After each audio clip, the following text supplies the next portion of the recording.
Buenas tardes. Estábamos hablando antes de que somos pocos en cantidad, pero muchos en calidad. Agradecemos la presencia de ustedes en esta casa en nombre de don Tomás Van de Valle y Sotomayor, director de la Real Sociedad Económica de Amigos del País de Gran Canaria, quien no puede presidir este acto por encontrarse fuera de la isla.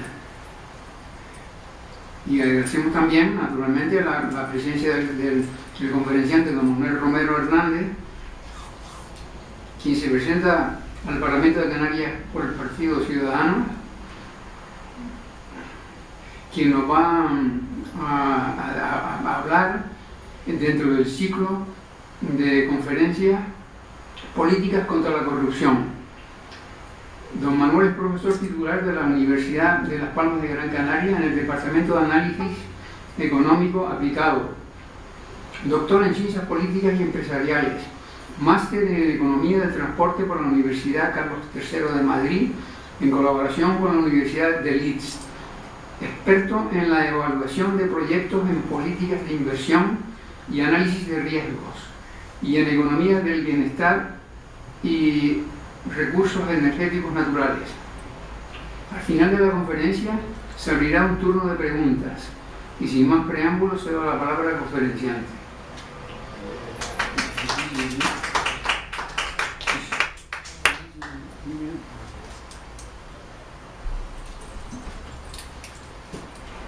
Muchas gracias por la presentación, ha sido muy amable y me ha gustado mucho y muchas gracias también a las personas que están aquí hoy, realmente de una calidad muy alta, sin duda, y vale más siempre calidad que cantidad, aunque tampoco hubiera venido mal cantidad.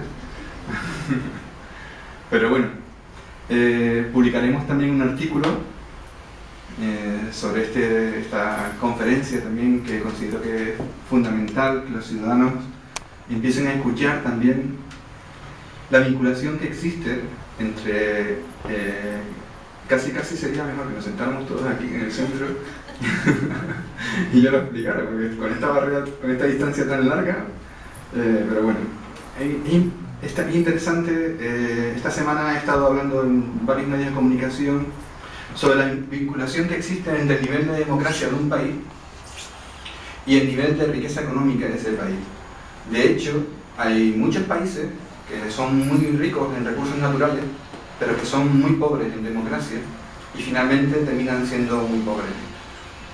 Realmente ahora, dentro un poquito les pondré un ejemplo de uno de ellos para que lo vean.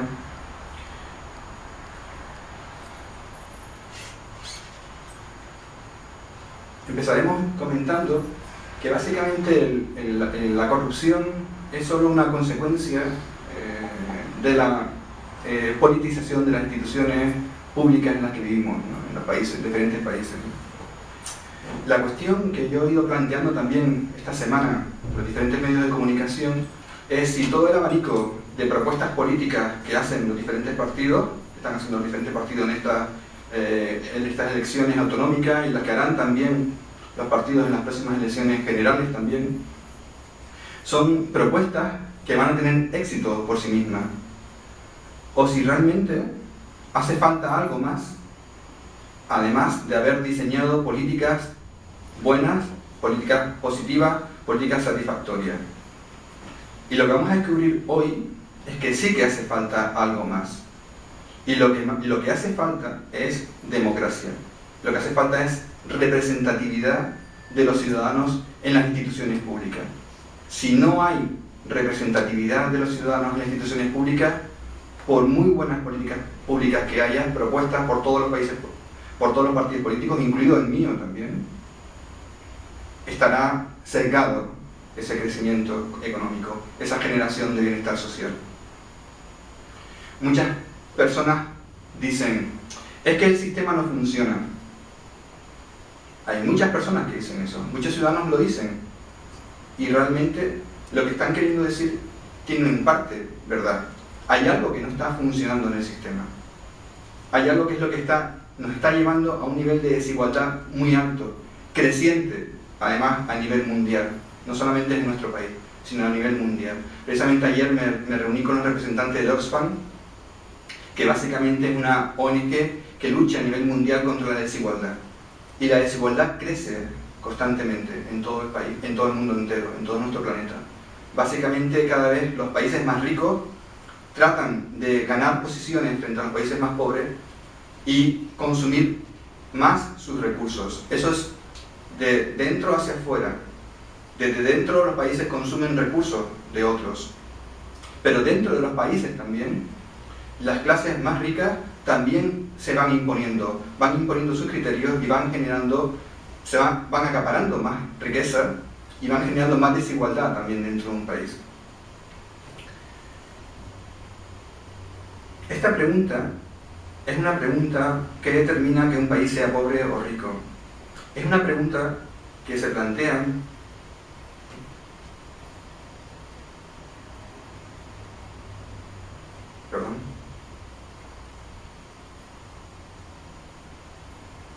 voy a no tocar la pantalla.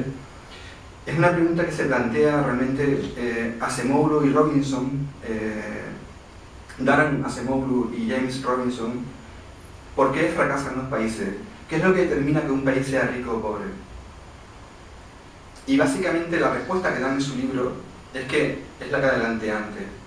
El fracaso económico o el éxito en términos de bienestar está en función... Perdón.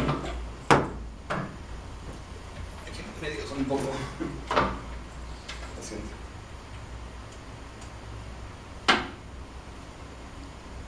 Tengo que agarrar la pantalla para que no se repare.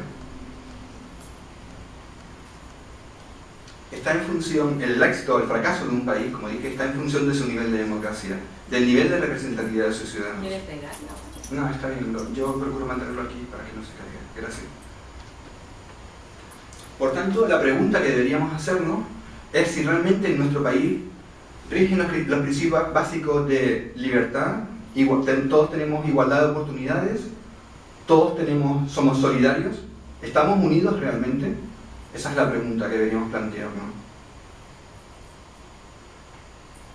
Bien, hay un artículo de Mouro del año 1995, Corruption and Growth, de la revista Quarterly Journal of Economics, y Mouro analiza la relación que existe entre la eficiencia de la burocracia de un país y su estabilidad política. Y la respuesta es que siempre los países más pobres siempre tienden a ser los más corruptos. O quizás la cuestión sería al contrario, a la viceversa. Los más corruptos son siempre los más pobres. Son siempre los países que tienen las burocracias más incómodas, las burocracias más inestables también, las más ineficientes, las que cuesta más sobrepasar para conseguir los objetivos empresariales o de los propios ciudadanos.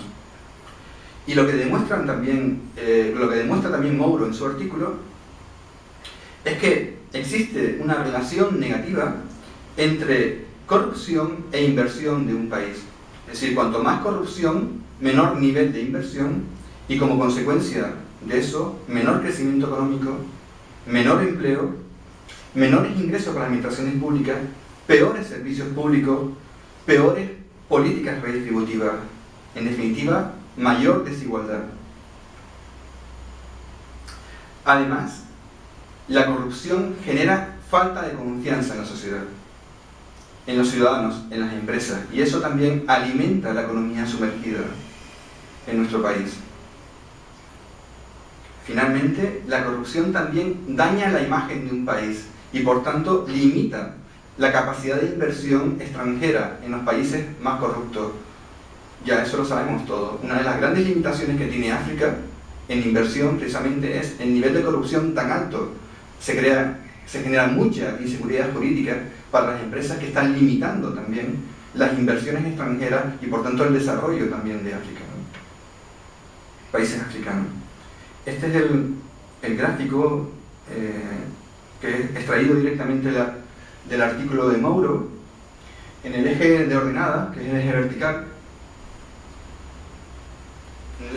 en el eje vertical se mide la renta per cápita por persona, el nivel de riqueza por persona de cada uno de esos países que están en el gráfico. Y en el eje horizontal, en el eje de abscisa, lo que se mide es el nivel de eficiencia de la burocracia. de manera que cuanto más eficiente es la burocracia, más cercanos, más alejados estamos del origen, ¿vale? Y cuanto mayor es la renta per cápita, más ascendemos en vertical. Y aquí fíjense, los países que tenemos en el extremo son Suiza, Estados Unidos, Alemania, Francia, es decir, son países con una burocracia eficiente, una burocracia que no le cuesta superar a los ciudadanos y a las empresas, y por tanto son países que tienden a generar una mayor riqueza también. En cambio, los países que están más a la izquierda y más abajo son países donde las burocracias son más ineficientes, son países donde la burocracia cuesta más superarlas. El resultado es evidente, menor renta. Eso es extraído directamente del artículo de Mouro que acabo de citar. Fíjense en el ejemplo de Guinea Ecuatorial. Guinea Ecuatorial, lo conocen, es un país que después de la independencia de España se han sucedido constantemente, se han sucedido regímenes políticos donde hay una escasa representatividad, por no decir otra cosa, de los ciudadanos en las instituciones públicas, en su gobierno. Es un país que tiene solamente 1,7 millones de habitantes y es un país que, según la BP Statistical Review del año 2013, produce 283.000 barriles de petróleo diarios. Eso fue la producción del año 2012. Es un país que tiene una renta per cápita de $20.581, según el Banco Mundial. Es decir, es una renta similar a países como Grecia, Portugal o la República Checa. Es decir, muy por encima de los países de su entorno. Sin embargo, es un país que con una renta per cápita tan alta tiene un 77% de la población que vive bajo el umbral de la pobreza. Efectivamente, fíjense, ¿por qué ocurre eso? En 2013, ¿se ve bien el tamaño? Sí. En 2013, Guinea Ecuatorial ocupó el puesto número 136 en el índice de desarrollo humano de la ONU y el 190 de 196 en el ranking asignado por la asociación Freedom House. Es decir, efectivamente es un país que tiene un potencial de riqueza muy alto, una población muy baja, unos recursos naturales muy grandes y sin embargo tiene un 77% de pobreza.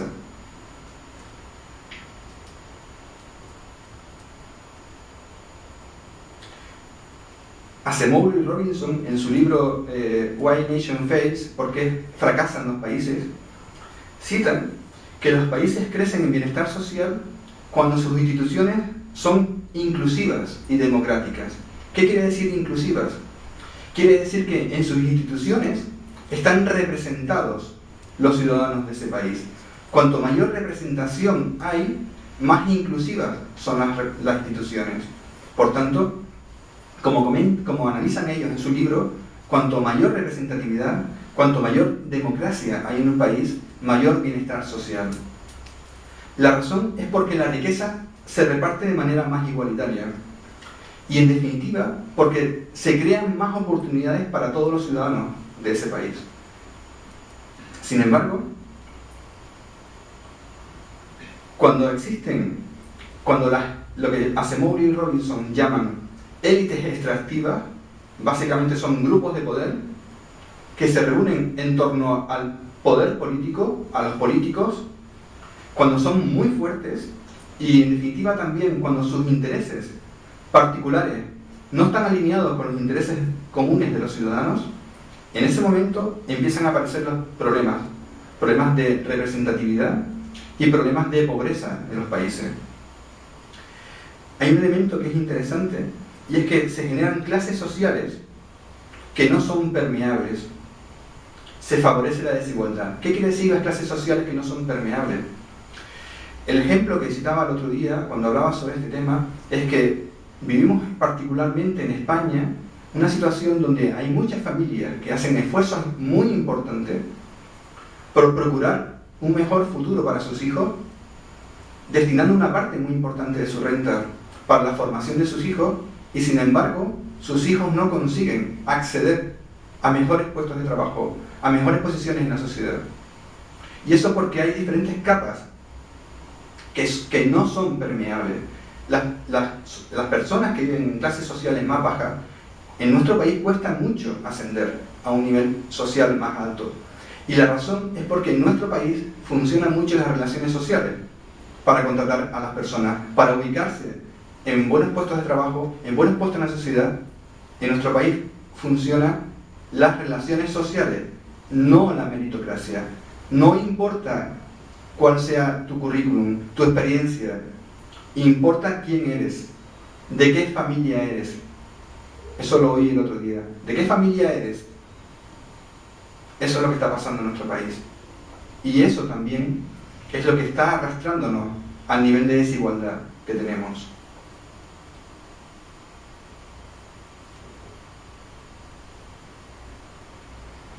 Hay una entrevista que le hicieron a Robinson en El País, que está citada en mi Twitter. Mi Twitter es Manuel Romero H, ahí la pueden encontrar, de hace 2 semanas aproximadamente la cité, donde Robinson comenta que para él la corrupción es robar. Porque en realidad lo que está ocurriendo es que estas clases extractivas, estas élites extractivas, lo que están intentando es influir sobre el poder político para ganar riqueza. En definitiva, se están quedando con dinero público, dinero de todos los ciudadanos en su bolsillo. Por eso es, como Robinson lo cita, como que para él corrupción es lo mismo que robar, ¿no? De hecho, en muchos medios de comunicación y de hecho también en muchos representantes políticos han calificado a nuestro país como un capitalismo clientelar o un capitalismo de amiguetes, por lo que decía antes. Es decir, según tus relaciones, según las relaciones que tú tengas en este país, tendrás capacidad para beneficiarte o no beneficiarte. Así es como han calificado a nuestro país. Y es interesante también, una de las políticas que llevamos de Ciudadanos al Parlamento de Canarias, el céntimo forestal, lo explicaba como medida temporal y medida de impacto para activar la economía. Es decir, nuestra política consiste en recaudar 1 céntimo por cada litro de combustible. Ayer, cuando lo explicaba, tenía negativa por parte de muchas personas que además están ocupando un puesto social relativamente alto, que no tendrían ningún problema para pagar ese céntimo forestal. Al contrario de lo que me ha pasado cuando lo he explicado con otro tipo de personas que son más humildes, que tienen un nivel de renta más bajo, no les importaba. El motivo de este céntimo forestal es para activar la economía. La activamos reforestando y haciendo silvicultura en nuestros bosques, de manera que creamos un territorio de mayor valor para activar nuestra economía. Las empresas que lo harán serán empresas privadas principalmente, empresas que son muy intensivas en empleo. Precisamente lo que comenta Robinson es que aunque Estados Unidos no sea el paradigma de la democracia, sin embargo Estados Unidos es un país donde si hay que recaudar 1 céntimo para un motivo como este, o hay que recaudar algún tipo de impuesto para financiar la infraestructura, escuela o lo que sea, la población está de acuerdo. De hecho, una de las cuestiones que a mí realmente me llamaba la atención cuando estuve viviendo en Estados Unidos es que simplemente por visitar, no un parque nacional, que por supuesto hay que pagar para entrar, sino simplemente un parque natural, como podría ser aquí a lo mejor pasear por el Roque Nulo, a la entrada había una pequeña taquilla donde todo el mundo pagaba por ese parque. Y todo el mundo estaba dispuesto perfectamente a pagar, porque sabe que es necesario un mantenimiento de ese parque. En Estados Unidos también hay muchos museos. Bueno, por ejemplo, el Metropolitan de Nueva York, la entrada es gratuita, realmente. No sé si han estado alguna vez, ese es mi museo favorito, el Metropolitan. Yo cada vez que voy me paso 2 días enteros ahí dentro. Ahí está recogida toda la historia del hombre, básicamente. Para mí es espectacular. Y el acceso al museo es gratuito. Pero sin embargo hay colas en las taquillas, porque los ciudadanos americanos saben que es necesario pagar para poder mantener esa riqueza patrimonial que tienen ahí dentro. Algunas se las han traído de Egipto y tal, pero no vamos a entrar en ese tema como es. Pero sí que lo tienen claro. De hecho, también hay muchas personas en Estados Unidos que pagan una anualidad en ese museo, aunque no vayan, simplemente por mantenimiento del patrimonio cultural americano. Por tanto, aunque no sea el paradigma de la democracia, sí tienen un nivel de representatividad superior y los ciudadanos están concienciados de manera diferente. ¿Qué ha ocurrido en España? Hay un trabajo de dos compañeros de mi departamento, en particular del Departamento de Análisis Económico Aplicado de nuestra Universidad de Las Palmas, Carmelo León y Jorge Araña. Su estudio se llama Relación entre corrupción y satisfacción y está publicado en la revista de Economía Aplicada del año 2014. Carmelo y Jorge, que son dos auténticos cracks totales, han hecho una estimación de cuál es el coste social de la corrupción que hay en España. Lo que han hecho es valorar la pérdida de satisfacción, de utilidad que percibimos los españoles por vivir en un país corrupto. Y la estimación a la que ellos han llegado alcanza hasta 39.500 millones de euros al año para toda España. Es decir, ese es el coste anual de vivir en un país con una escasa representatividad de los ciudadanos en sus instituciones. Curiosamente, el mayor coste per cápita es el de Canarias, 79,07 euros por persona al mes. Creo que aquí hay un error, creo que es por persona al año. Persona al año, seguro. Seguido de Andalucía, Islas Baleares y Madrid. La media del país, 68,52 euros al año. La comunidad más baja es La Rioja, que tiene 65 euros. Fíjense, el coste total para Andalucía también. Sabemos todo lo que está pasando y lo que ha pasado en esta comunidad. Coste total en este caso también por población. Y las otras comunidades ya está claro cuáles son también.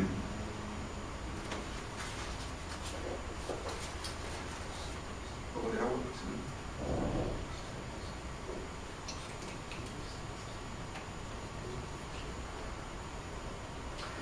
¿Por qué Canarias? Lo veremos dentro de un par de minutos. ¿Por qué Canarias tiene esa tasa, ese coste de corrupción tan alto, si en realidad no hay casos aparentes en los medios de comunicación? ¿Por qué la corrupción es tan alta? Está vinculado con el nivel de democracia de nuestra comunidad autónoma. Fíjense en cuáles son las consecuencias del país en el que vivimos. Este gráfico analiza para toda la OCDE, que es un grupo de países de la cooperación y desarrollo, entre los que están, estos que están aquí abajo, Portugal, Israel, Australia, Países Bajos, etc., Estados Unidos, Reino Unido, Luxemburgo, Japón, Francia, Grecia, Irlanda y España. Este gráfico analiza la evolución del índice de Gini entre 2007 y 2011. El índice de Gini se usa para medir la desigualdad. Cuanto más desigualdad hay, mayor es el índice de Gini. Un índice de Gini cercano a 1 significa que una persona tendría toda la riqueza del país. Nuestro país actualmente tiene unas tasas uno de los índices de Gini más altos del mundo. Está en torno a 0,38 aproximadamente. En Canarias, después de la crisis económica que estamos viviendo, el índice de Gini en 2007 estaba en torno a 0,24, pasó a 0,29 y ahora está en 0,34. España está en el entorno de Estados Unidos, como dije. España tiene la segunda tasa, el segundo índice de Gini de toda la Europa de la 28. Es la segunda peor índice de Gini de toda la Europa de la 28. Pero tal como aparece en ese gráfico, España es el país en el que más ha empeorado la desigualdad entre 2007 y 2011 de toda la OCDE. Fíjense que la barra más alta corresponde a nuestro país.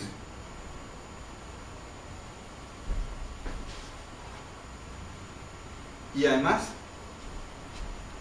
además con diferencia respecto al siguiente. El siguiente país es este que está aquí, es Irlanda, y el siguiente Grecia. Es decir, Grecia, que es el paradigma de la desigualdad como consecuencia de la crisis económica, está por debajo de lo que ha empeorado España en términos de desigualdad.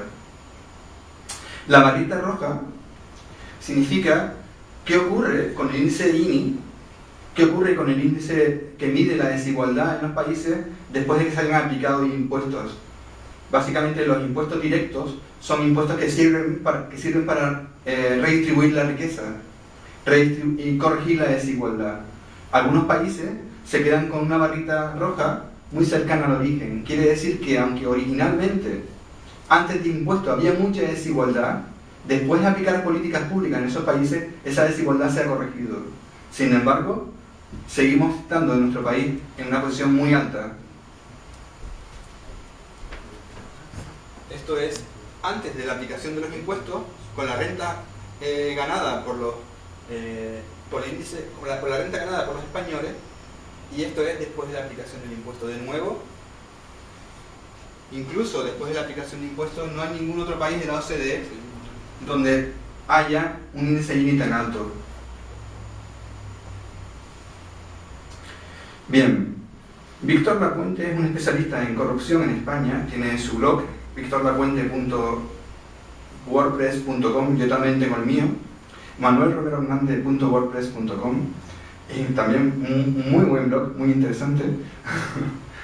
Bien, y Víctor lo que comenta es que en su blog es que precisamente la principal causa de los escándalos que hay en España es el alto número de cargos de designación política que hay en nuestro país, en todo tipo de instituciones nacionales, autonómicas o locales. Es decir, realmente en nuestro país lo que hay es como él define, son redes clientelares que están esperando que un partido político gane para colocarse en algún puesto y generar renta, básicamente. Espero que gane mi partido político, lucharé hasta el máximo posible, incluso no siendo honesto, para poder sentarme y ganar un sueldo. Directamente en una administración, directamente en una cámara o directamente en una empresa pública, amigo. Es lo que ya se conoce en España como lo que son las puertas giratorias, y todos conocen también lo que ha pasado con los consejos de administración de muchas cajas y de muchas empresas públicas también. Básicamente, aquí la cuestión es la siguiente: ¿realmente eran necesarios políticos en los consejos de administración de una empresa, de una entidad financiera? Realmente no. Pero sí que formaban parte de esas redes clientelares, esperando ser ubicados.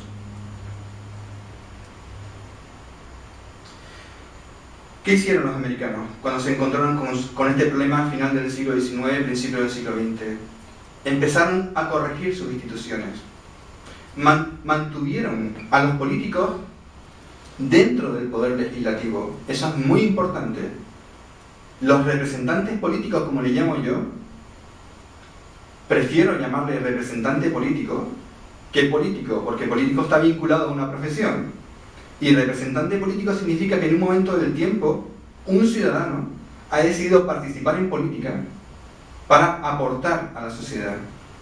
Pues los americanos limitaron el poder legislativo estrictamente a sus representantes políticos y ubicaron dentro del ejecutivo a profesionales en sus grandes ciudades. Es decir, los puestos importantes de gestión no tienen que estar ocupados por políticos, porque los políticos legislan para representar las preferencias de los ciudadanos. Eso es básico. Para eso lo eligen los ciudadanos. Pero la ejecución no tiene que pertenecer al político, debe pertenecer al profesional. ¿Por qué? Básicamente, si es necesario la creación de una empresa pública, que es donde es más fácil de ver, por ejemplo, en las grandes ciudades está demostrado que las empresas de transporte tienen que ser públicas. Eso ya está demostrado matemáticamente por los economistas del transporte. Y así es lo que ocurre en nuestra ciudad, en Las Palmas, ocurre en Londres, ocurre en muchas grandes ciudades. Pero lo necesario es que para gestionar una empresa de transporte público de una gran city, de una gran ciudad, haya un técnico especialista que le saque el máximo partido posible a esa empresa. yo no necesito políticos en el Consejo de Administración de Guaguas Municipales. Necesito técnicos que gestionen y le saquen el máximo partido, la máxima rentabilidad al capital social de esa empresa y presten el mejor servicio. Y eso solamente lo saben hacer los profesionales de la economía del transporte, no los políticos. En definitiva, como me comentó un amigo hace poco, la clase política ha invadido demasiados espacios. En nuestro país, la clase política, me dijo, debería achicarse. Como han hecho los americanos, debería limitarse a la legislación, estrictamente. Eso es lo que significa achicarse. Significa que debería dejar de ocupar puestos donde no son necesarios. Donde lo que son necesarios son los profesionales.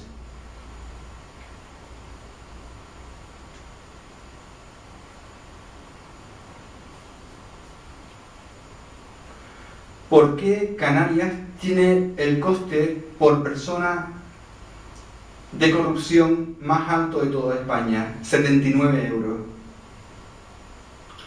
Directamente, lo más importante que ocurre en nuestra comunidad se decide en nuestro Parlamento.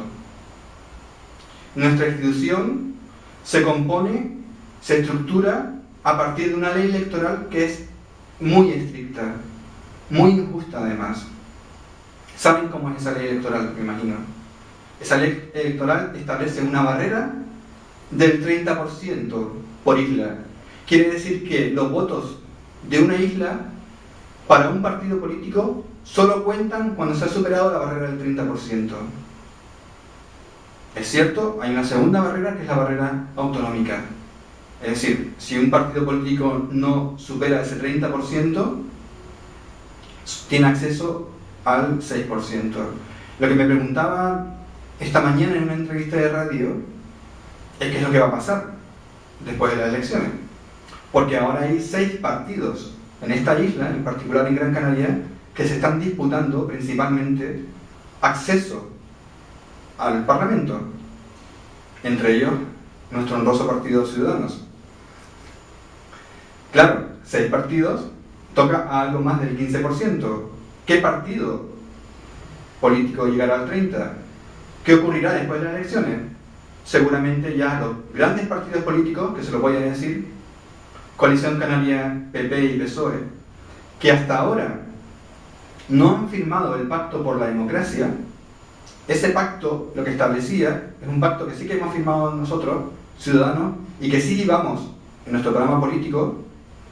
Lo que establece es una reducción de esa barrera del 30%, la eliminación y un establecimiento de una única barrera del 3% a nivel autonómico. Claro, ni Coalición Canaria, ni PP, ni PSOE, que son los que se han repartido el poder en estas islas hasta ahora, han querido firmarlo porque no les interesaba. No querían perder poder político dentro del Parlamento. Eliminar esa barrera supondría, en definitiva, la entrada directa de nuevos partidos políticos en un Parlamento. ¿Qué significa eso? Significa escasa representatividad de los ciudadanos en la máxima institución, el Parlamento, que es donde les representan, donde se representan sus preferencias. Está limitada en nuestra comunidad. Por eso, esa es una de las explicaciones de por qué esa tasa tan alta. Hay una segunda explicación también, y es cómo está compuesto el Parlamento. Saben que son 60 diputados, 15 de cada provincia. Aparentemente lógico. Pero vamos a desagregar. 15 diputados por Gran Canaria, 7 por Fuerteventura y 8 por Lanzarote. Pero fíjense, otros 15 diputados por Tenerife, Gran Canaria 800.000, un poquito más 800.000 habitantes, Gran Canaria un poquito más 800.000 habitantes, Tenerife en torno a 840.000 habitantes, 15 diputados cada isla, pero el Hierro con 10.000 habitantes tiene acceso a 3 diputados. La Gomera tiene 4 diputados, La Palma tiene 7 diputados, es decir, está desproporcionada también la representatividad. Hay una segunda pérdida de representatividad también en la propia composición de nuestro Parlamento. Además de una poco representativa ley, injusta ley electoral, hay un exceso de burocracia, una burocracia muy ineficiente en nuestra comunidad. Hay una ley que ha paralizado nuestra principal industria, la industria turística. Hay una ley de renovación que no atiende a la realidad económica en la que estamos viviendo. Una legislación vinculada al turismo también, a los estándares turísticos que son absolutamente bloqueantes para las empresas. Precisamente a 200 metros de aquí me reuní con los empresarios hoteleros de Las Palmas y lo que me decían es, para modernizar me obligan a construir con estándares que pertenecen a los años que estamos viviendo ahora, pero mis construcciones son de los años 80, no puedo adaptar la estructura de mi parcela a lo que me están exigiendo ahora. Me decían, me exige que construya adelante un parking para guagua y no tengo espacio para un parking para guagua. Bloquean la economía, los políticos otra vez de nuevo. La CODMAC, lo que Coalición Canaria hace 2 meses decía que se iba a cargar, hasta que se dio cuenta de que no podía hacerlo porque generaba un problema de inseguridad jurídica, pero que el Partido Popular sigue queriendo cargarse. La CODMAC es una agencia que pertenece al Gobierno de Canarias y que sirve para velar que se cumpla la ley de ordenación del territorio de nuestra comunidad. Pero sin embargo, una agencia que debería ser independiente es una agencia que es completamente politizada, compuesta, podemos sacar si quieren la composición muy rápidamente, funcionarios del Gobierno de Canarias y políticos, representantes políticos. Es decir, políticos que son influenciables por su propio partido o por grupos de poder también.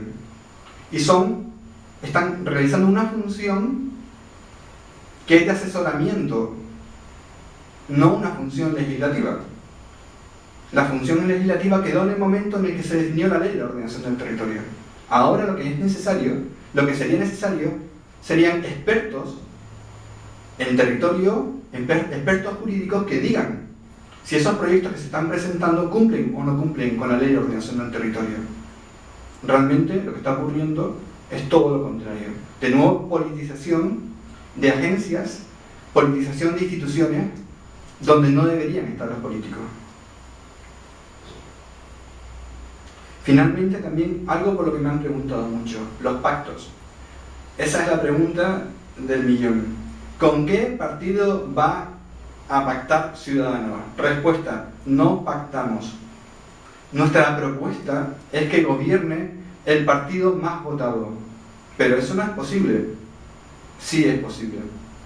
Ya lo ha hecho en España algún gobierno. ¿Por qué no pactar? ¿Y por qué sí la propuesta de Ciudadanos de que gobierne el partido más votado y que gobierne a partir de acuerdos con otros partidos políticos? Porque cuando se forman pactos, en realidad lo que se está intentando es forzar a una mayoría absoluta. Y eso ya saben lo que significa. Significa un rodillo. Pasar el rodillo del gobierno. Y eso tiene una gran dificultad. Y es que deja fuera de las leyes a los partidos políticos que quedan en la oposición. Y lo de los partidos políticos no de menos. Lo importante son los ciudadanos que representan esos partidos políticos. Por tanto, los ciudadanos representados por los partidos políticos que han quedado en la oposición quedan fuera de las leyes. La propuesta de Ciudadanos es que gobierne el partido más votado y que ese partido gobierne jugando a la democracia, intentando representar a todos los ciudadanos de Canarias en nuestro caso. ¿De qué manera? Consensuando las políticas. Si quiere aprobar la ley, su iniciativa tiene que contar con todos, intentar reflejar las preferencias de todos en la medida de lo posible, buscando el consenso político. Ese es el arte de la política, el consenso.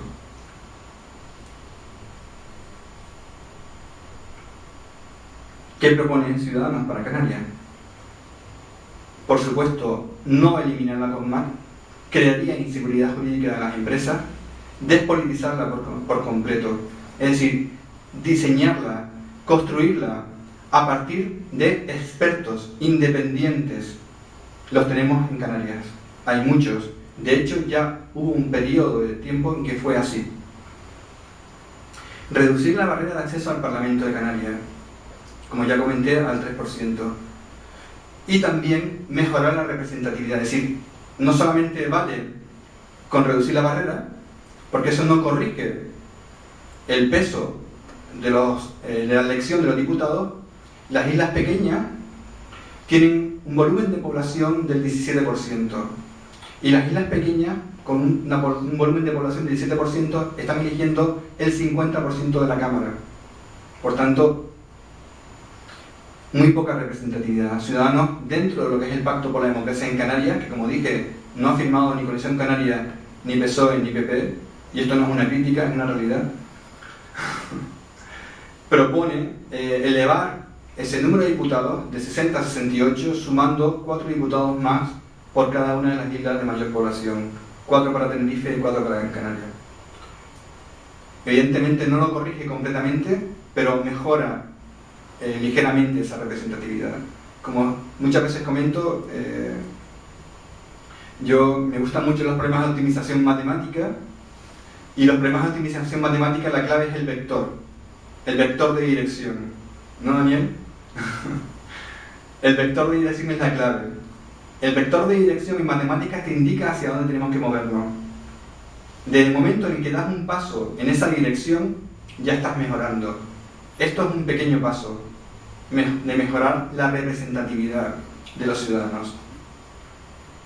Finalmente, revisar la normativa turística en una única normativa turística basada en la capacidad de carga de cada isla y, sobre todo, basada en el modelo de desarrollo económico que se planifique para cada isla, fundamental.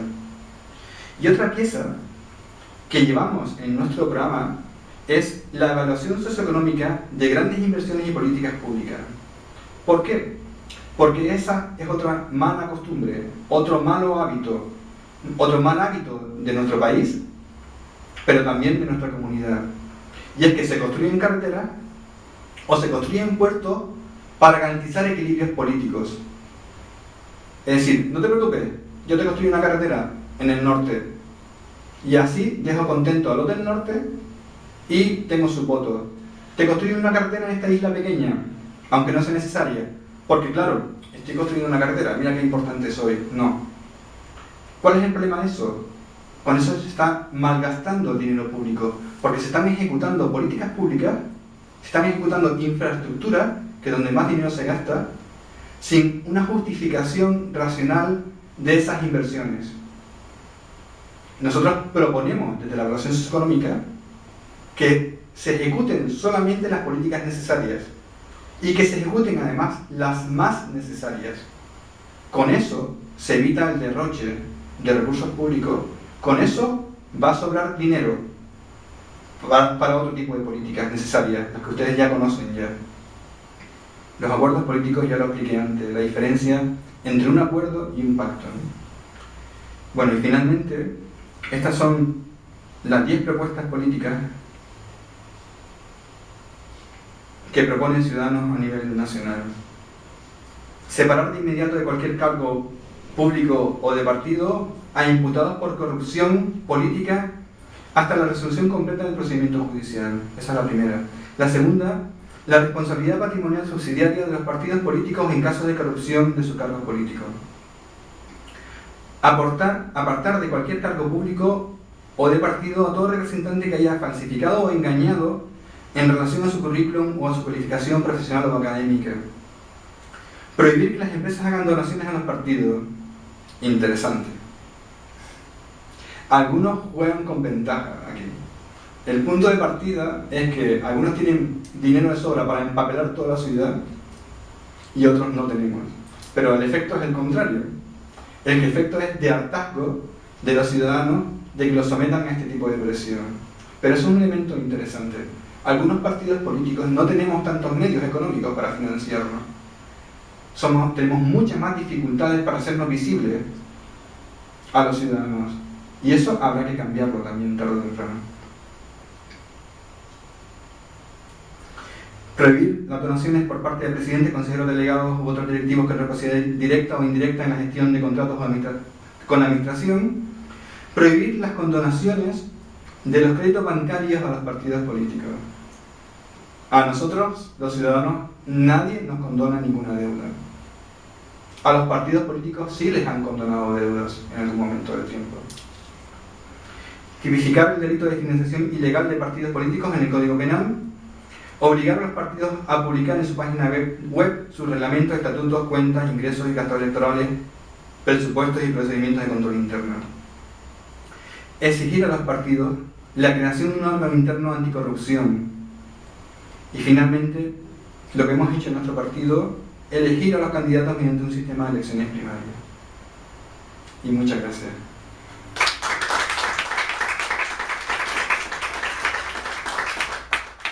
Y ese es mi blog, está ahí. Lo recomiendo. Hola Magda, si tienes preguntas.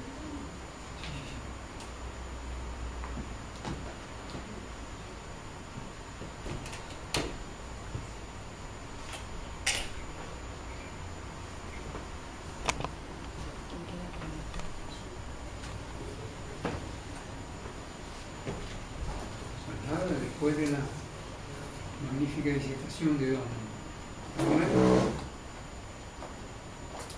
después de la magnífica disertación de don Manuel, no se oye de todas maneras, ¿no? Pasamos al turno de preguntas.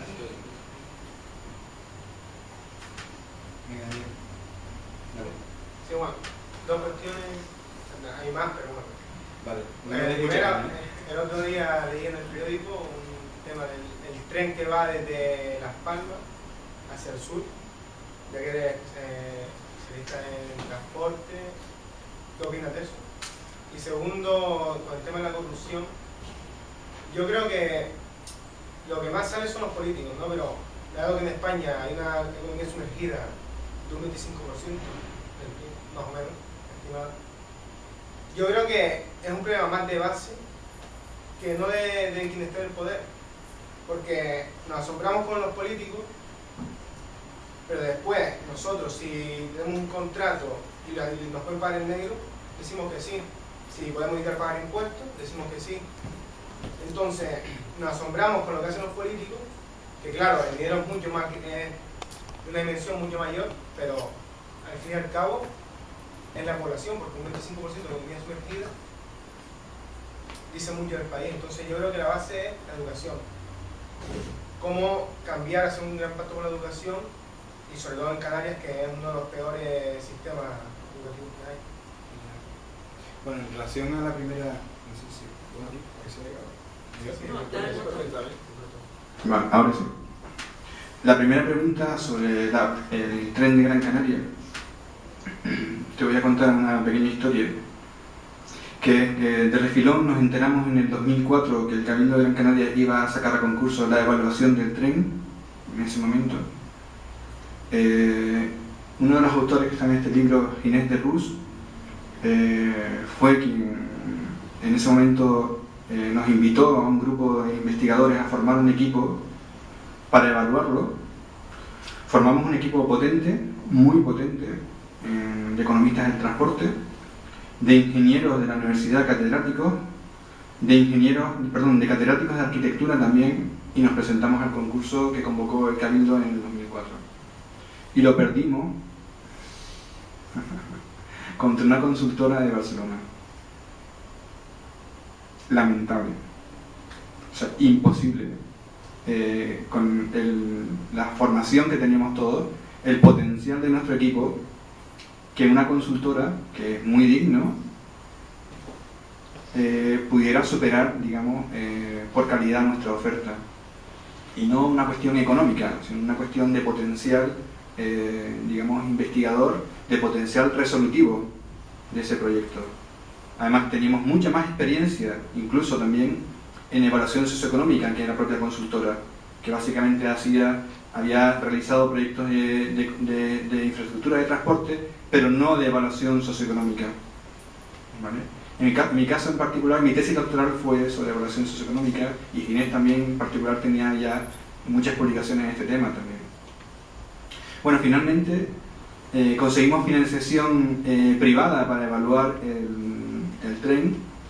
Por cierto, la evaluación del Cabildo salió positiva, y nosotros evaluamos externamente, tal como yo proponía, en un informe donde efectivamente era completamente deficitario. Ese informe está colgado, lo evaluamos Concepción Román, catedrática de universidad de mi departamento, y yo mismo, en el 2004. Ese informe está colgado en mi página web de la universidad, que no es mi blog, pero que es fácil acceder porque Manuel Romero Hernández, ULPGC, ya accede, y es claramente deficitario. Y no solamente eso, fíjate, me lo sé en pesetas, no en euros, porque en esa época manejaba así.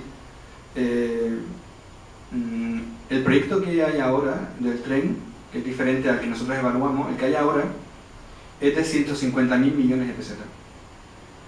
Para que tengas una referencia más o menos de qué se puede hacer con ese dinero, ¿vale? Porque la circunvalación a Las Palmas entera costó 40.000 millones de pesetas, es decir, 4 por 4. El Negrín costó 62.000 millones de pesetas de la época. Pues 2, ¿no? 2 por un Negrín, ¿no? Es decir, y incluso en ese informe está qué es lo que se podía haber hecho con 10.000 millones. Con 10.000 millones se podía haber doblado completamente la flota de Global. Es decir, ¿el objetivo cuál es? Solucionar la movilidad de los ciudadanos. Y para eso no hace falta construir una mega infraestructura, que es lo que se conocen en economía como los elefantes blancos. Porque es un elefante extremadamente bonito, pero extremadamente caro de mantener. Porque te regalan una infraestructura que es, como siempre me decía todo el mundo, sí, pero es que nosotros no lo pagamos. Nos lo paga el gobierno central de Europa. Y yo, sí, pero las cuentas de explotación, año tras año, las va a tener que sacar el gobierno canario de su presupuesto. Eso es tren, y eso es exceso de construcción de carreteras también. Año tras año, todas las carreteras financiadas en su momento por la Unión Europea se mantienen con presupuesto canario.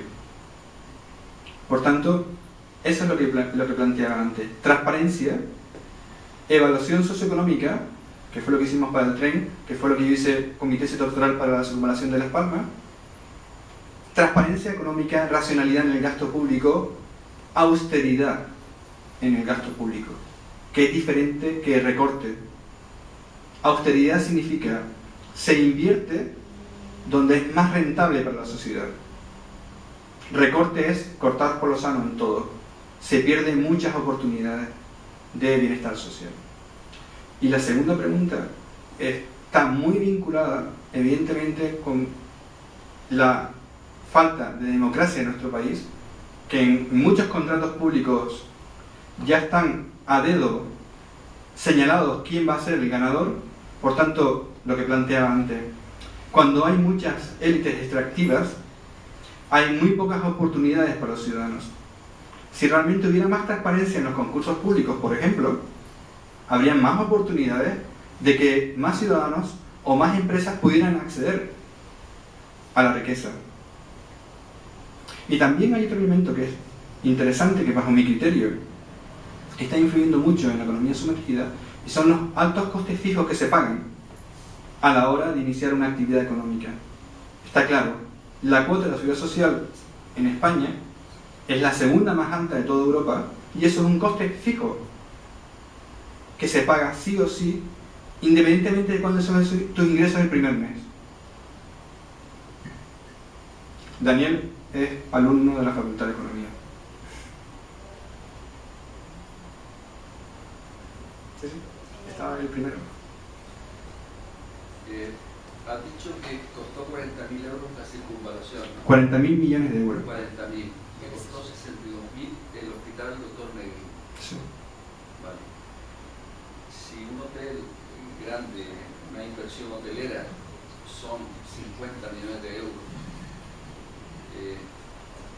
si si estimamos que el hospital puede tener un volumen equivalente a, vamos a exagerar, a 20 hoteles, ¿no te parece desproporcionada y para toda la inversión en ese edificio?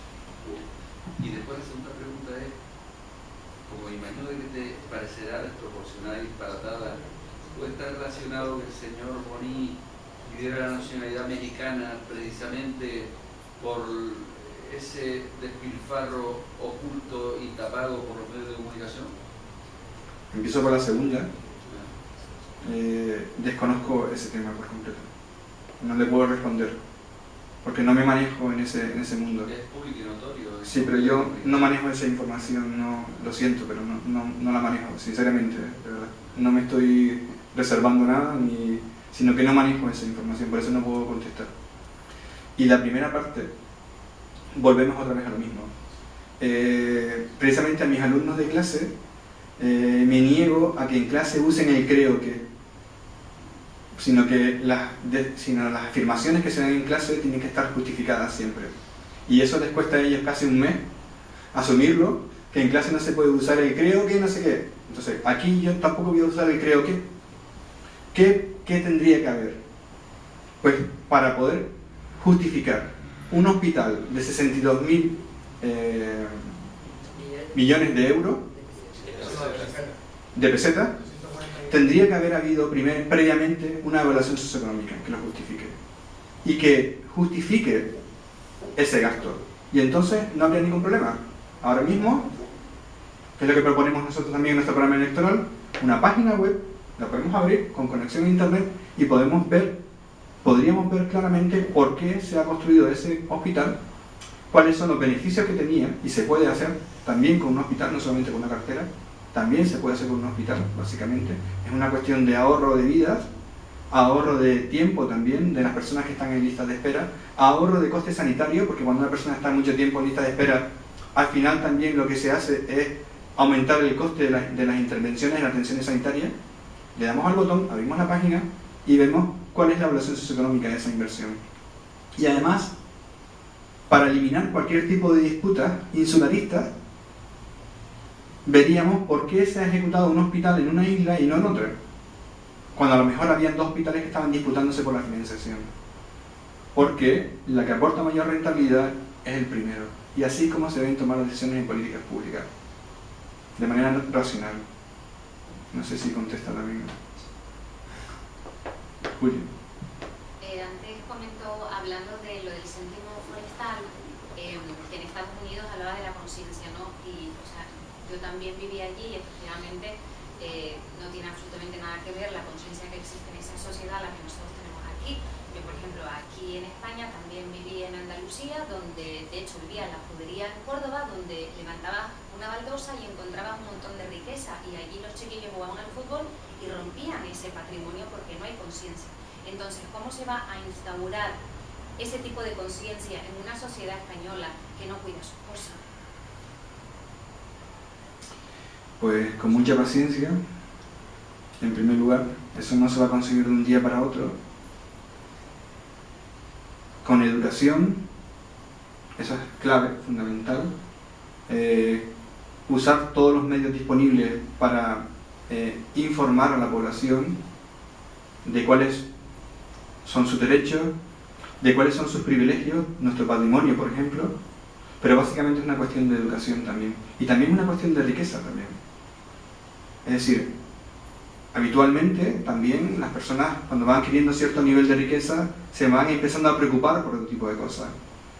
Se empiezan a preocupar no por cómo buscarse la vida para sobrevivir, y sí empiezan a preocuparse por cuestiones como su entorno, el entorno en el que viven. Entorno natural, efectivamente, nuestro entorno natural está destrozado muchas veces porque las personas no saben valorarlo, se tiran basura sin valorar los efectos que eso tiene. Muchas veces me hago esa pregunta también, sinceramente. Viendo cómo están los barrancos llenos de basura, cómo la gente sigue tirando basura. Yo subo en bicicleta por una zona que es de Telde hacia la Pasadilla. Hay una zona volcánica ahí que se llama los volcanes de Rosana, me parece que se llama así. Rosiana. Y es absolutamente espectacular. Un paisaje mucho más pequeño que en la Lanzarote, pero volcánico espectacular. Y es una zona de vertido de escombros. Y cuando paso por ahí con la bici, ¿cómo se va a solucionar esto? Paciencia, educación, generación de riqueza. Es la única posibilidad que yo veo.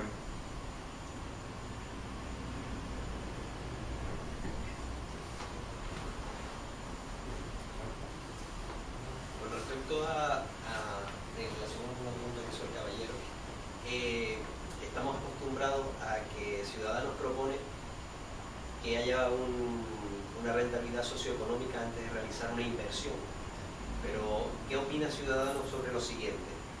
Estamos acostumbrados me parece bien que haya una rentabilidad socioeconómica que justifique el hacer o no la inversión, pero estamos acostumbrados a que se haga una inversión pública que se presupueste en 10 y se acabe costando 50 o 100, porque ya, como dijo una famosa ministra, parece que el dinero público no es de nadie, ¿no? Entonces, aparte de la rentabilidad socioeconómica, ¿qué propone Ciudadanos como un mecanismo de control? Porque aquí parece que si uno está en una empresa privada y gestiona un proyecto, y si el proyecto se hace por 3 y al final acaba costando 5, uno se va a la calle en una empresa privada. Y aquí parece que si un consejero hace una infraestructura y donde tenía que costar 5 acaba costando 50, no pasa nada. Claro, efectivamente eso hay que modificarlo claramente. Las posibilidades de modificar los contratos públicos evidentemente llevan a ese tipo de situaciones. Eso hay que incidir en eso, hay que darle más transparencia a los contratos públicos y hay que definirlos adecuadamente para que no ocurra ese tipo de situaciones. Lo único que hay que hacer es eso, simplemente. ¿Está bien? Yo daría una pregunta sobre el tema de la ley electoral, que la verdad que es un problema bastante grande aquí en Canarias, la distribución del Parlamento. ¿Por qué? Yo he visto ahora con la propuesta que haces tú de que va a llevar Ciudadanos, la modificación, porque es una modificación con miedo. Como ya tú has dicho ya de antemano de que vamos a poner 4 diputados más a Gran Canaria y 4 diputados más a Tenerife. Y dices que eso no es suficiente. Estamos ya con lo típico de que más vale un mal arreglo que un buen pleito. Pues no, o sea, vamos a olvidarnos ya de eso. ¿Por qué no se va directamente a realmente afrontar el problema y a crear una ley electoral que represente, que sea de verdad, que cada ciudadano un voto, que es la base de la democracia? Y a nadie, hablando de eso, no he oído a nadie, a ningún partido, ni a ningún político nunca, que añadiendo a eso hay que establecer un sistema donde las islas pequeñas puedan tener, puedan conseguir sus derechos, puedan exigir sus derechos. Que no porque todos los diputados sean de las islas grandes, nos olvidemos de las islas pequeñas.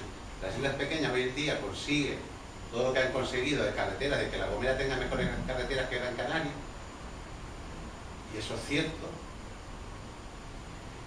Pues eso, ¿cómo lo han conseguido? Porque un voto de ellos, o 2 votos de ellos, hacía que pudieran gobernar en Canarias.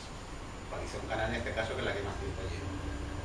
Entonces, nadie habla de cómo vamos a solucionar el problema de las islas pequeñas. Yo no se lo he oído de verdad, yo no sé si alguien lo ha oído, yo nunca se lo he oído a ningún partido. Y habría que solucionar las dos cosas, la ley electoral y el tema de las islas pequeñas. El tema de las islas pequeñas en relación al gasto público que deben recibir. Y al gasto que deben recibir y a los servicios que deben de recibir, que tienen los mismos derechos que los demás. Habrá que tener una limitación entre la isla pequeña, pero intentando que le lleguen los mismos servicios. Pero no que tengan en algunos casos mejores servicios que las islas grandes. Servicios infrautilizados. Bien, la primera parte es lo que comenté antes, es un paso, es un primer paso. En particular,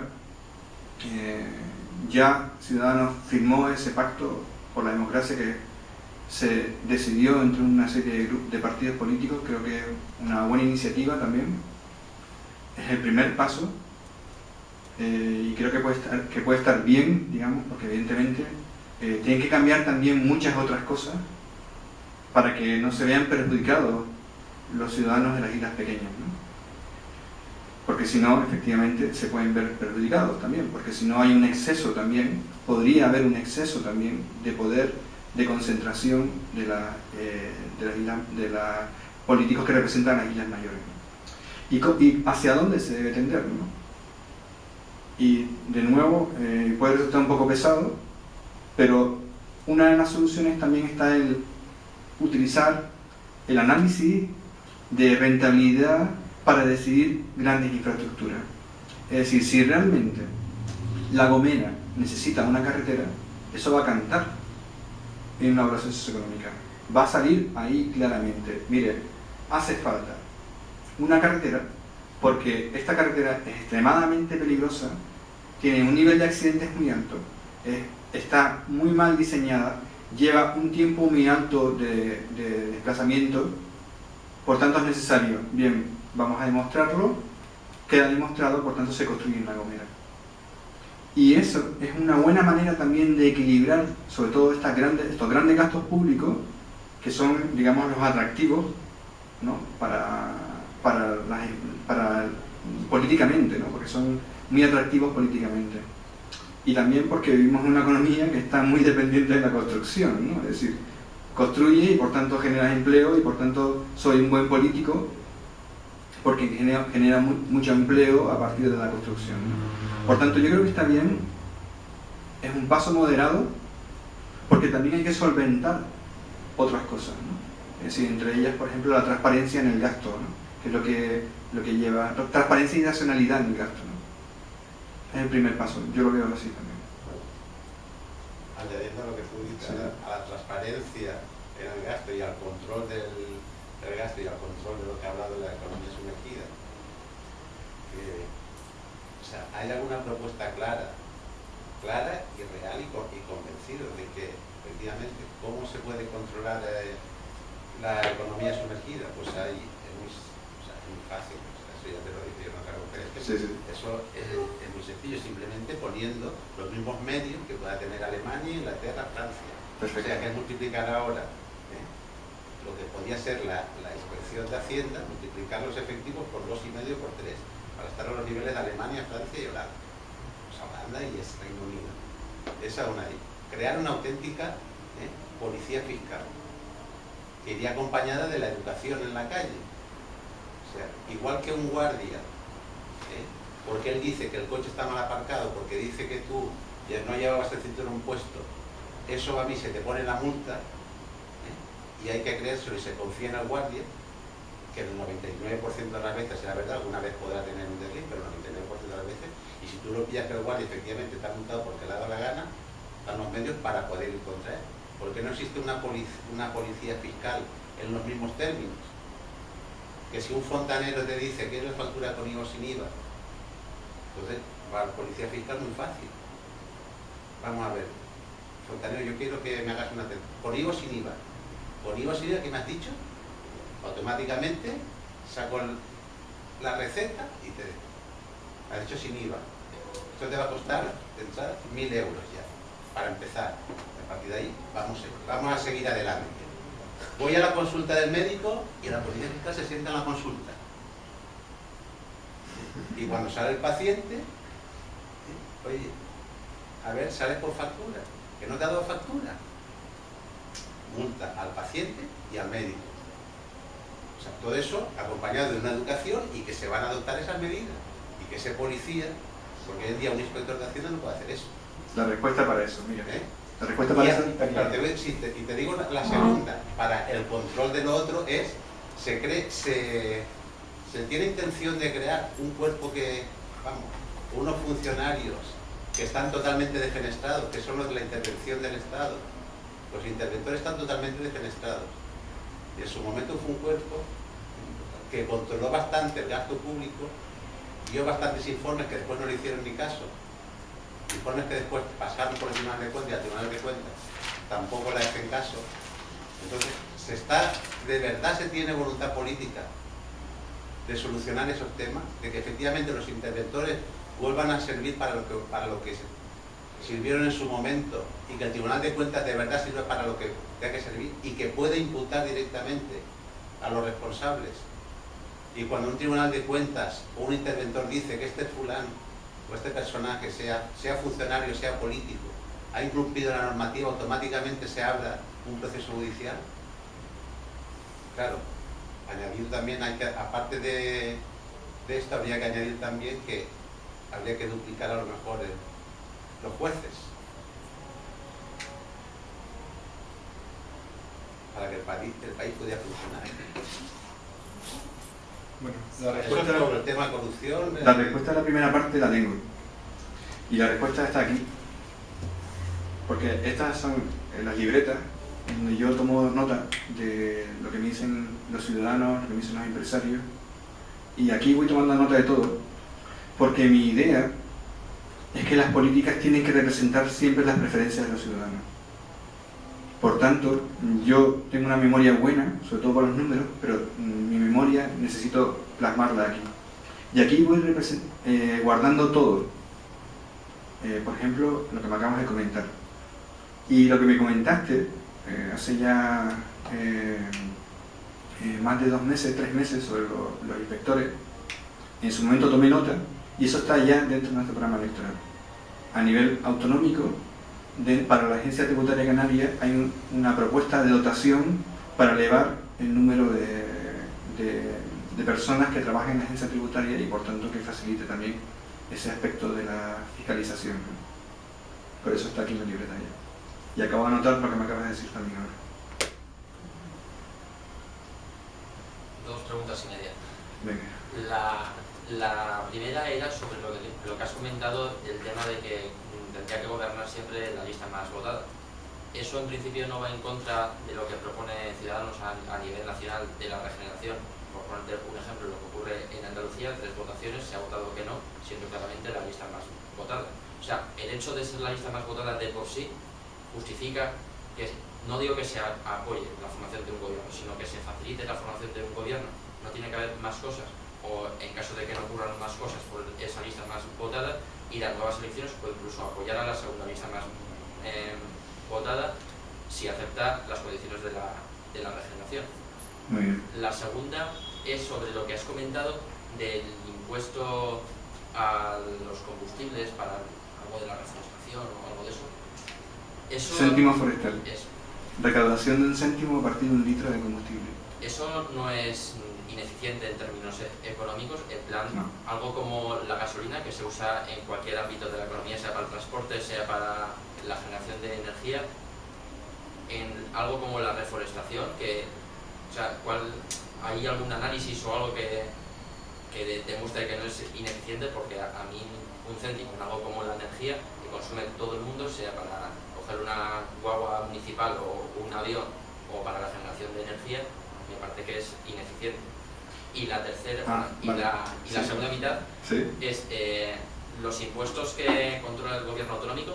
¿Hay algún plan de subir alguno, crear nuevos tipos impositivos o cuáles se piensan bajar o mantener?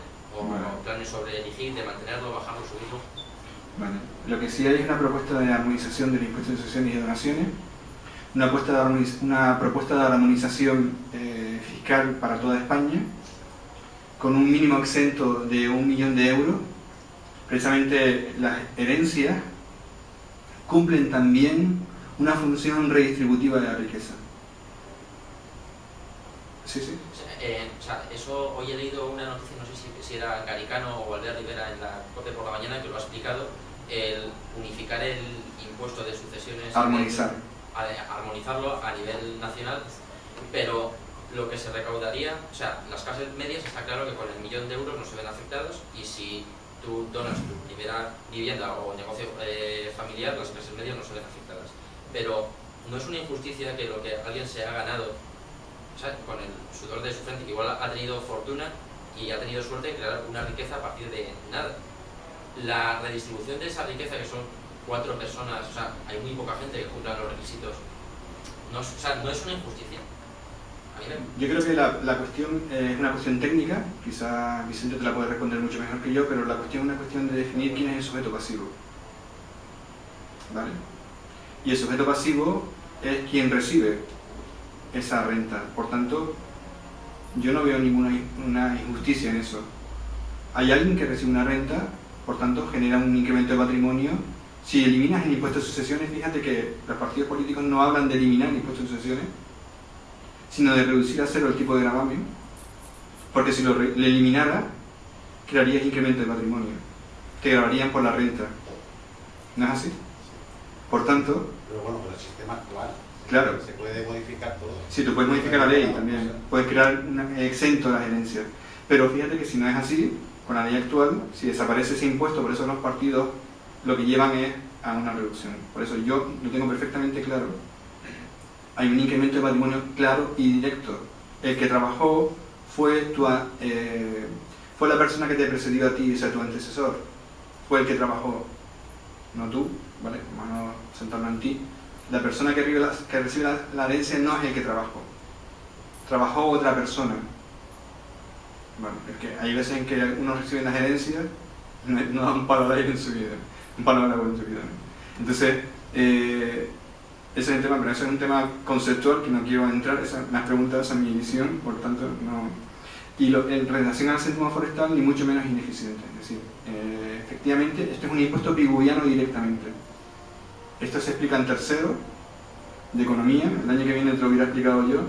Espero no tener que explicártelo, cual quiere decir que estaré dentro del Parlamento. Pero es un impuesto pigouviano. ¿Por qué? Porque se puede ver como un incentivo económico. Por ejemplo, es necesario un incentivo económico. Se trata de no reducir otras políticas. Se trata de hacer una pequeña aportación. De hecho, hay otras maneras también de reducir el coste de la gasolina. Y es incidir en el monopolio que hay en Canarias, en la distribución. Sería otra manera. Y eso lo haremos también. Pero el monopolio de la gasolina en Canarias no es un monopolio natural, porque no hay espacio para montar hasta el puerto de Las Palmas. Habrá que demostrarlo, si es monopolio natural o no. ¿Alguien lo ha demostrado eso? Pero siempre va a ser varias cosas, no puedes... Y incluso, aunque sea un monopolio natural, si es monopolio natural no hay ningún problema. En ese caso el gobierno no puede estar exento de no regularlo, ¿vale? Pero no es un impuesto ineficiente, porque es un impuesto que está gravando el combustible.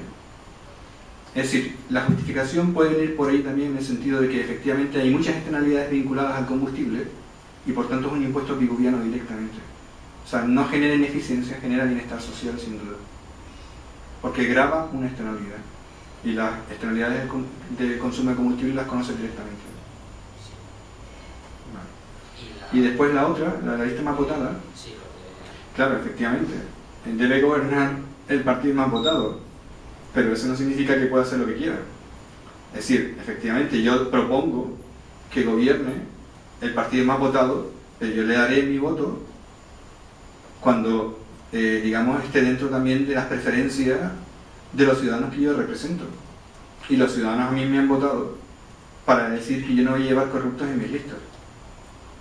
Por tanto, no le puedo dar el voto si lleva corruptos en sus listas. Aunque yo conlleve la celebración de nuevas elecciones. Eso ya es un tema de que, es que la culpa de eso no tiene... Y la culpa me da igual, porque yo no vivo en el mundo de las culpas. Pero la responsabilidad de eso no es del ciudadano, del Partido Ciudadano. La responsabilidad será del que intenta gobernar con corruptos en sus listas.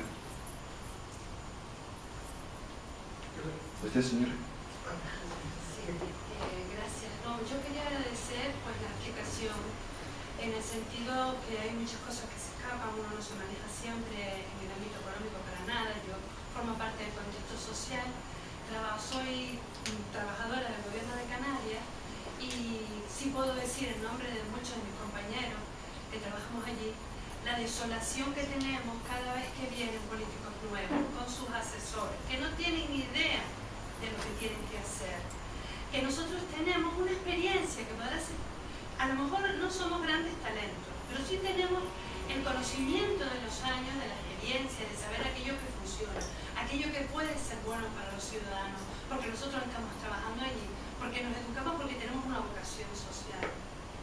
Y vemos aquello que se llena de políticos que vienen a descubrir el mundo, que no tienen formación ninguna, pero vienen a imponer su política, como asesores que no tienen ni idea y vienen también a ocupar un espacio. Y nosotros, como siempre, como gente vadeándonos de un sitio a otro, que ya es una desolación.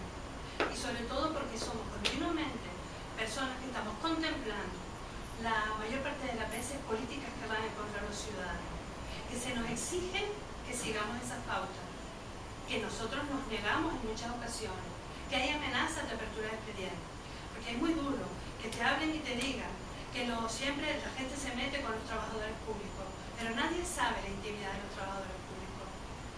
Y me parece muy bueno el hecho de que diga que se va a poder, ojalá se pudiera reducir. Yo no soy capaz de entender cómo una concejala de servicios sociales de un ayuntamiento de esta isla tenga ella 3 asesores. Pues si ella necesita 3 asesores, esa señora no tiene que estar ocupando ese lugar. Tendría que estar una persona con una capacidad. No, ella allí de figurín y 3 personas más. 4 sueldos para hacer algo que podría ser una persona e incluso un técnico. Entonces, yo felicito y agradezco la información y ojalá que los políticos se dediquen a sus gestiones y permitan que otras personas que estamos, podamos hacer uso de lo que sabemos y por lo que nos pagan. Muchas gracias. Y he tomado nota también en mi libreta. Gracias. ¿Qué piensa Ciudadanos de la existencia de los cabildos o las diputaciones provinciales a nivel de provincia? ¿No quedan sobrantes al habernos hecho comunidades autónomas seguir manteniendo esas instituciones? Sí, ese es un debate en el que no hemos entrado directamente en el tema de los cabildos. Sí que hay una propuesta de agrupar municipios pequeños, eso sí que lo llevamos en nuestro programa. Efectivamente, eso es un tema que hay que tratar, que hay que estudiar, pero no lo llevamos en nuestro programa directamente, el tema de los cabildos. Pero sí entiendo que puede ser un tema de análisis para estudiar y para abrir un debate social sobre eso, ¿no? Y en el caso de los ayuntamientos pequeños, ahí sí lo tengo claro, porque también eso lo explico en clases también. O sea, el tema de la agrupación, en realidad los ayuntamientos pequeños es una cuestión muchas veces de gestión, simplemente, ¿no? Es lo que ocurre en Dinamarca, ¿no? Los ayuntamientos en Dinamarca pequeños se han agrupado y se han asignado a gestoras especializadas en gestiones, porque básicamente pequeños municipios con un nivel de población pequeño no necesitan una ideología política para gestionar servicios, ¿no? Y eso sí es una propuesta que lleva Ciudadanos, de agrupación de pequeños municipios, pero no se ha analizado el otro aspecto todavía.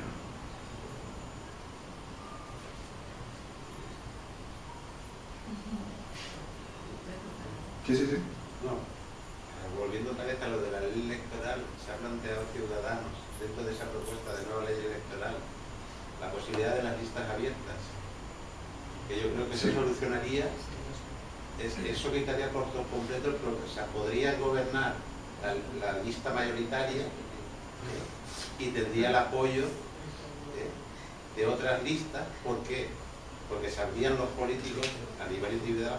Eso, por lo menos, hasta a nivel autonómico, yo creo que por lo menos aquí en Canarias se podría hacer, porque aquí casi podemos decir que nos conocemos todos.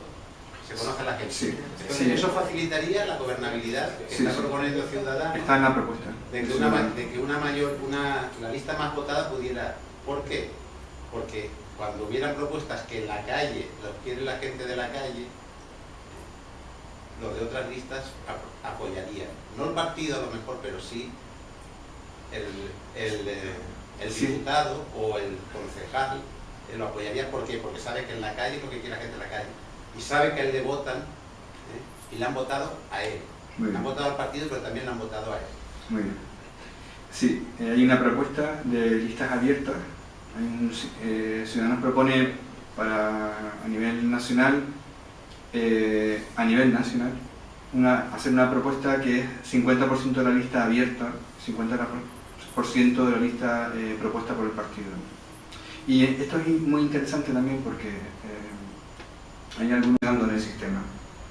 Hay algo que es lo que nos está llevando a un nivel de desigualdad muy alto, creciente, además a nivel mundial, no solamente en nuestro país, sino a nivel mundial. Precisamente ayer me reuní con los representantes del Oxfam, que básicamente es una ONG que lucha a nivel mundial contra la desigualdad.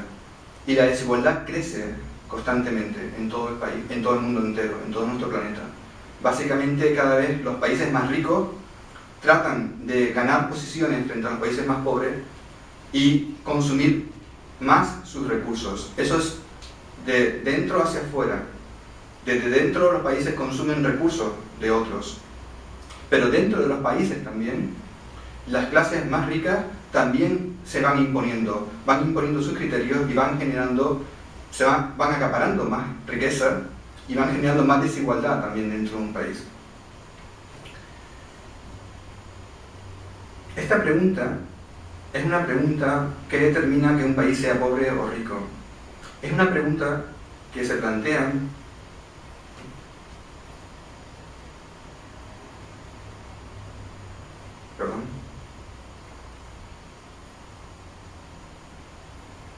voy a no tocar la pantalla. Es una pregunta que se plantea realmente Acemoglu y Robinson, Daran Acemoglu y James Robinson. ¿Por qué fracasan los países? ¿Qué es lo que determina que un país sea rico o pobre? Y básicamente la respuesta que dan en su libro es la que adelanté antes. El fracaso económico o el éxito en términos de bienestar está en función... Perdón. Es que los medios son un poco... Paciente.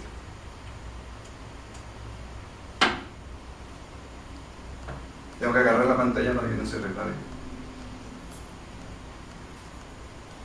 Está en función, el éxito o el fracaso de un país, como dije, está en función de su nivel de democracia, del nivel de representatividad de sus ciudadanos. ¿Quieres pegar?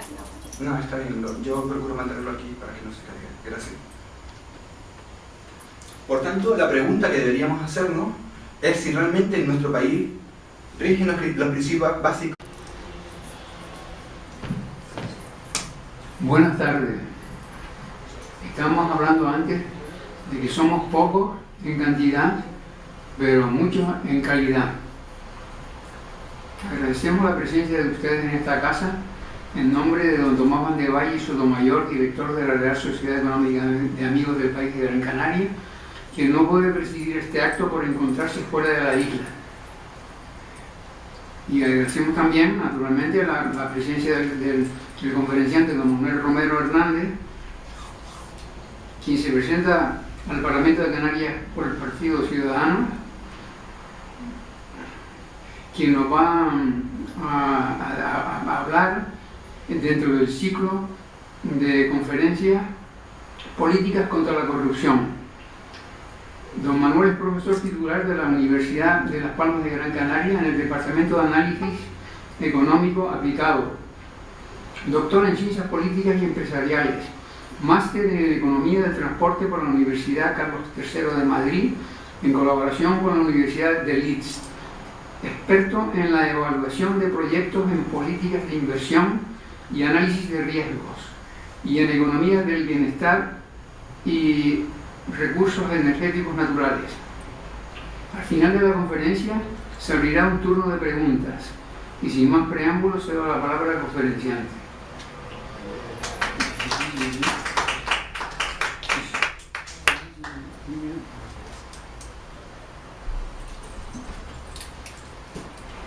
Muchas gracias por la presentación. Ha sido muy amable y me ha gustado mucho. Y muchas gracias también a las personas que están aquí hoy, realmente de una calidad muy alta, sin duda, y vale más siempre calidad que cantidad, aunque tampoco hubiera venido mal cantidad. Pero bueno, publicaremos también un artículo sobre esta conferencia también, que considero que es fundamental que los ciudadanos empiecen a escuchar también la vinculación que existe entre, casi sería mejor que nos sentamos. El gráfico que es extraído directamente del artículo de Mauro en el eje de ordenada, que es el eje vertical, en el eje vertical se mide la renta per cápita por persona, el nivel de riqueza por persona de cada uno de esos países que están en el gráfico. Y en el eje horizontal, en el eje de abscisa, lo que se mide es el nivel de eficiencia de la burocracia. De manera que cuanto más eficiente es la burocracia, más cercanos, más alejados estamos del origen, ¿vale? Y cuanto mayor es la renta per cápita, más ascendemos en vertical. Y aquí fíjense, los países que tenemos en el extremo son Suiza, Estados Unidos, Alemania, Francia, es decir, son países con una burocracia eficiente, una burocracia que no le cuesta superar a los ciudadanos y a las empresas, y por tanto son países que tienden a generar una mayor riqueza también. En cambio, los países que están más a la izquierda y más abajo son países donde las burocracias son más ineficientes, son países donde la burocracia cuesta más superarlas. El resultado es evidente, menor renta. Eso es extraído directamente del artículo de Mouro que acabo de citar. Fíjense en el ejemplo de Guinea Ecuatorial. Guinea Ecuatorial, lo conocen, es un país que después de la independencia de España se han sucedido constantemente, regímenes políticos donde hay una escasa representatividad, por no decir otra cosa, de los ciudadanos en las instituciones públicas, en su gobierno. Es un país que tiene solamente 1,7 millones de habitantes y es un país que, según la BP Statistical Review del año 2013, produce 283.000 barriles de petróleo diarios. Eso fue la producción del año 2012. Es un país que tiene una renta per cápita de $20.581, según el Banco Mundial. Es decir, es una renta similar a países como Grecia, Portugal o la República Checa. Es decir, muy por encima de los países de su entorno. Estamos todos aquí en el centro y yo lo explicaré, porque con esta barrera, con esta distancia tan larga, pero bueno, está bien interesante. Esta semana he estado hablando en varios medios de comunicación sobre la vinculación que existe entre el nivel de democracia de un país y el nivel de riqueza económica de ese país. De hecho, hay muchos países que son muy ricos en recursos naturales, pero que son muy pobres en democracia y finalmente terminan siendo muy pobres. Realmente ahora, dentro un poquito les pondré un ejemplo de uno de ellos para que lo vean.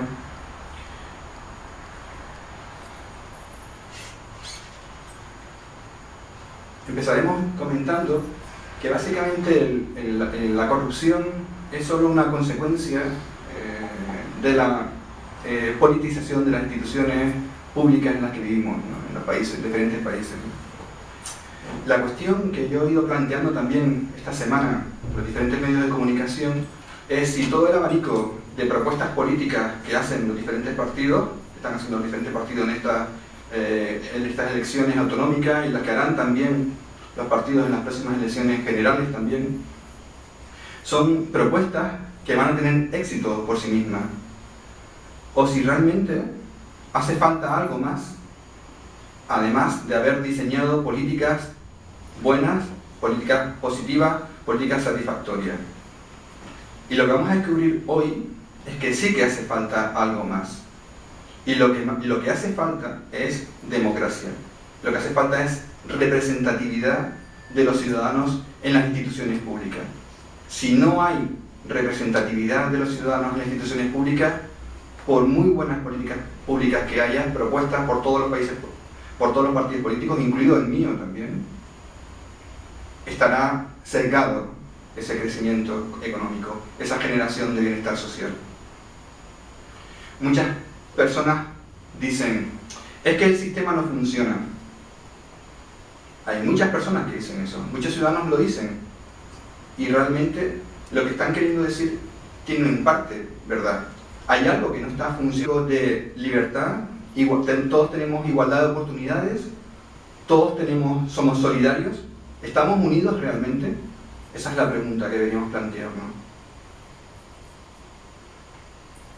Bien, hay un artículo de Mouro del año 1995, Corruption and Growth de la revista Quarterly Journal of Economics, y Mouro analiza la relación que existe entre la eficiencia de la burocracia de un país y su estabilidad política.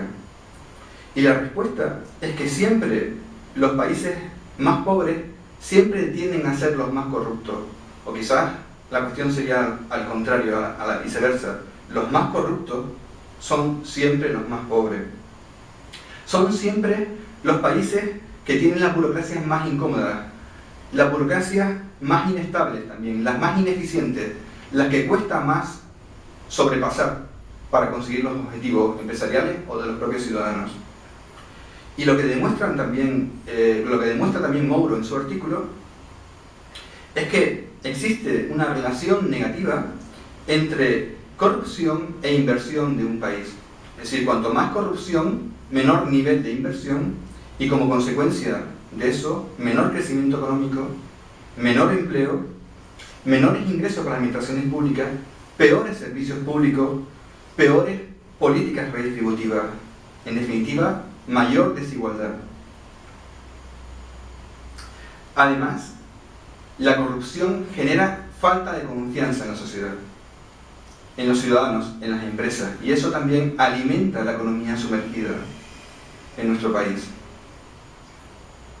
Finalmente, la corrupción también daña la imagen de un país y por tanto limita la capacidad de inversión extranjera en los países más corruptos. Ya eso lo sabemos todos. Una de las grandes limitaciones que tiene África en inversión precisamente es el nivel de corrupción tan alto.